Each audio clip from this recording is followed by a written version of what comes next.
ਦੇ 60 ਤੋਂ 70% ਇਲਾਕਿਆਂ ਦੇ ਵਿੱਚ ਨਾ ਤੁਹਾਨੂੰ ਹਰ ਘਰ ਦੇ ਬਾਹਰ ਇਸ ਤਰ੍ਹਾਂ ਦੇ ਸਿਲੰਡਰ ਦੇਖਣ ਨੂੰ ਮਿਲਣਗੇ, ਕਿਉਂਕਿ ਜਾਪਾਨ ਕੋਲ ਨੈਚੁਰਲ ਗੈਸ ਇੰਨੀ ਜ਼ਿਆਦਾ ਨਹੀਂ ਹੈਗੀ ਕਿ ਹਰ ਘਰ ਨੂੰ ਫਰਾਹਮ ਕਰ ਸਕੇ। ਇਸ ਲਈ ਫਿਰ ਇਹ ਐਲਪੀ ਗੈਸ ਹੁੰਦੀ ਹੈ, ਜਿਹਨੂੰ ਮਾਇਆ ਪੈਟਰੋਲੀਅਮ ਗੈਸ ਵੀ ਕਹਿੰਦੇ ਨੇ, ਜਿਹਨੂੰ ਪ੍ਰੋਪੇਨ ਵੀ ਕਹਿੰਦੇ ਨੇ। ਫਿਰ ਉਹ ਇਹ ਟੈਂਕਾਂ ਦੇ ਜ਼ਰੀਏ ਫਰਾਹਮ ਕਰਦਾ ਹੈ।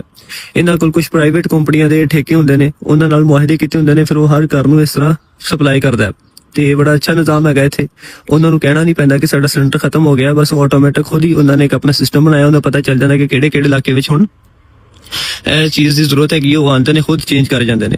ਇਹ ਚੀਜ਼ ਦੇਖ ਕੇ ਜਰਾ ਖਿਆਲ ਆਉਂਦਾ ਕਿ ਯਾਰ ਜਾਪਾਨ 50 ਸਾਲ ਅੱਗੇ ਹੈਗਾ ਤੇ ਫਿਰ ਇਹ ਇਸ ਤਰ੍ਹਾਂ ਦੀ ਚੀਜ਼ਾਂ ਨੂੰ ਅੰਡਰਗਰਾਉਂਡ ਕਿਉਂ ਨਹੀਂ ਦੇ ਸਕਦਾ, ਅੰਡਰਗਰਾਉਂਡ ਕਿਉਂ ਨਹੀਂ ਸਪਲਾਈ ਕਰ ਸਕਦਾ।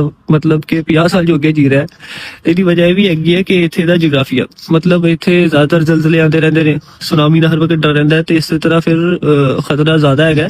ਉਹ ਇਸ ਲਈ ਫਿਰ ਪਾਈਪਲਾਈਨ ਵਗੈਰਾ ਨਹੀਂ ਵਿਛਾਉਂਦੇ, ਇਸੇ ਤਰ੍ਹਾਂ ਦਾ ਫਿਰ ਨਿਜ਼ਾਮ ਚੱਲਦਾ ਹੈ। ਕਿਉਂਕਿ ਅਕਸਰ ਔਕਾਤ ਲੋਕ ਇਹ ਸੋਚਦੇ ਨੇ, ਵੀਡੀਓ ਵਿੱਚ ਇਸ ਤਰ੍ਹਾਂ ਤਾਰਾਂ ਤੁਰਾ ਦੇਖ ਕੇ ਵੀ ਕਹਿੰਦੇ ਨੇ ਕਿ ਯਾਰ 50 ਸਾਲ ਅੱਗੇ ਜੀ ਰਿਹਾ ਪਰ ਹਰੇ ਵੀ ਤਾਰਾਂ ਬਾਹਰ ਨਜ਼ਰ ਆ ਰਹੀਆਂ ਨੇ।